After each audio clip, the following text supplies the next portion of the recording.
Kami tidak pernah fokus kepada reseller karena yang jelas ada satu karakter reseller yang kurang begitu cocok dengan kami. Assalamualaikum warahmatullahi wabarakatuh. Perkenalkan, nama saya Fajrul Imtihan.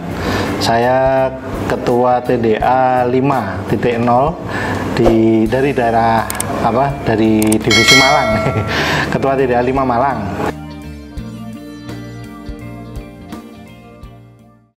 Perkenalkan, bisnis saya itu ada di manufaktur, tepatnya di produksi industri makanan ringan, dan itu bisa kita sebut snack lah. Memulai usaha dari 2006 dan alhamdulillah sampai sekarang sudah selalu bertumbuh gitu ya. Saat ini saya saya dimintai tolong sebenarnya sama tim dari pusat untuk membawakan materi yang awal mulanya dulu kami geluti, yaitu tentang sales.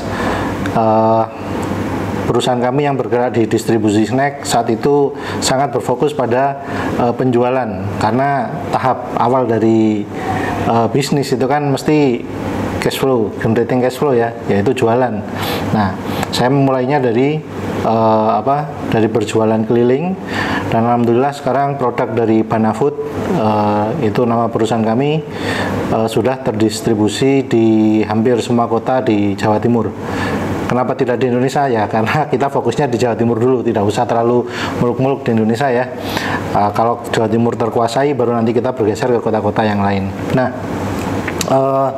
kemarin ketika teman-teman meminta saya untuk mengisi materi ini, itu ada satu big issue, yaitu gimana cara membuat reseller itu menjadi aktif. Sebenarnya kalau kita ngomongin reseller secara spesifik, itu bukan keahlian kami, karena karena kami sebenarnya tidak terlalu secara optimal itu mengandalkan kelas reseller. Jadi di bisnis kami, di produk snack yang kami distribusikan, justru kami membangun engagement yang paling kuat itu dengan mereka yang levelnya itu distributor. Kami tidak pernah fokus kepada reseller karena yang jelas ada satu karakter reseller yang kurang begitu cocok dengan kami, yaitu di level loyalitas dan untuk penentuan target. Nah, itu di bisnis model kami. Jadi kami tidak pernah berfokus pada reseller.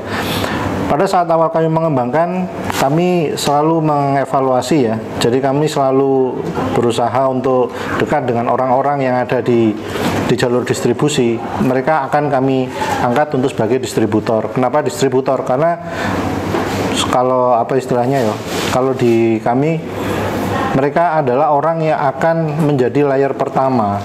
Mereka orang yang akan bertanggung jawab terhadap sebaran produk di wilayah masing-masing.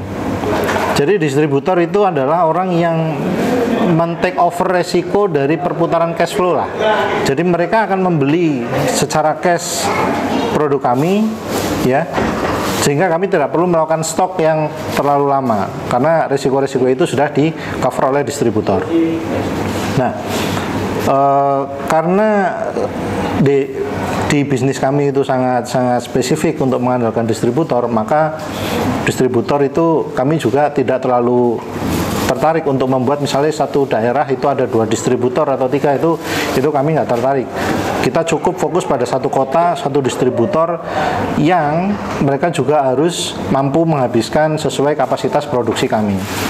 Nah, ini yang ingin kami fokuskan. Alhamdulillah dari 2006 saya jualan keliling, dari 2012 kita nemuin produk, sudah forming produk ya, pivot. Nah, dari 2012 sampai sekarang tingkat turnover distributor itu sangat ya bisa dibilang rendah ya. Dari mungkin sekitar 12-an distributor, hanya ada sekitar 2 atau 3 distributor yang lepas. Itu pun karena mereka ibaratnya kita sudah berpisah, kita sudah berada di persimpangan jalan di mana mereka nggak bisa ngikutin ritme kami gitu loh. Kayak seperti misalnya pada tahap awal mereka berjualan, mereka mampu untuk berjualan dengan produk kami secara bagus dan hingga banyak menghasilkan omset setiap bulannya. Tapi ketika kami menuntut untuk masuk ke tahapan selanjutnya dari bisnis seperti tim building gitu ya, seperti saya bilang, jangan mengandalkan sales gitu, jangan mengandalkan reseller gitu ya, ayo coba rekrut sales. Nah, di tahap ini mereka sudah nggak mampu.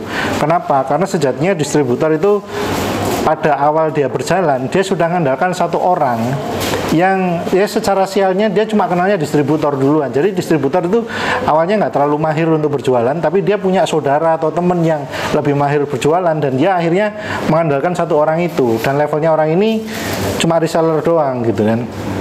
Nah, di tahap itu akhirnya distributor nggak punya kuasa untuk berani ngekat reseller ini gitu kan. Sehingga akhirnya ketika kami meminta untuk develop tim, nah mereka sudah nggak mau, dan akhirnya permintaannya semakin turun karena ternyata ya memang benar sesuai praduga kami, reseller ini memang nggak bisa ditarget. Reseller ini kan karakternya dia akan aktif kalau demand-nya itu ada, tapi ketika demand-nya itu sleep atau tidur atau hibernasi gitu ya, itu reseller itu wis nggak mau dioprak-oprak. Ini penjualan tingkatin dong, kami dari sisi produsen produksi sudah numpuk nih, kenapa kalian nggak ngambil gitu kan. Nah, reseller biasanya di sini itu nggak mau ditarget gitu loh. Nah, makanya ini yang pengen kami cut off. Ya kita kurangin porsinya lah, nggak terlalu mengandalkan reseller. Itu salah satu persimpangannya. Lalu biasanya di persimpangan yang lain, seperti tadi yang saya bilang, pertama mereka mampu berjualan, lalu tahap selanjutnya adalah melakukan pembukuan. Nah, ketika melakukan pembukuan itu juga ada beberapa orang yang kesulitan gitu loh. Nah, ini adalah potensi-potensi yang agak sulit bagi beberapa orang untuk bertumbuh. Jadi ya konsekuensi dari scale up itu kan banyak sisi ya. Yang pertama, orang mungkin ada yang kesulitan berjualan, tapi alhamdulillah produk-produk dari Banafood itu relatif lebih mudah dijual pada segmennya gitu kan. Sehingga ketika orang sudah merasa bisa berjualan, kita tantang untuk naik ke level selanjutnya, mereka udah kelabakan. Saya rasa itu yang bisa saya sampaikan. Saya Fajrul Imtihan, kolaborasi untuk negeri.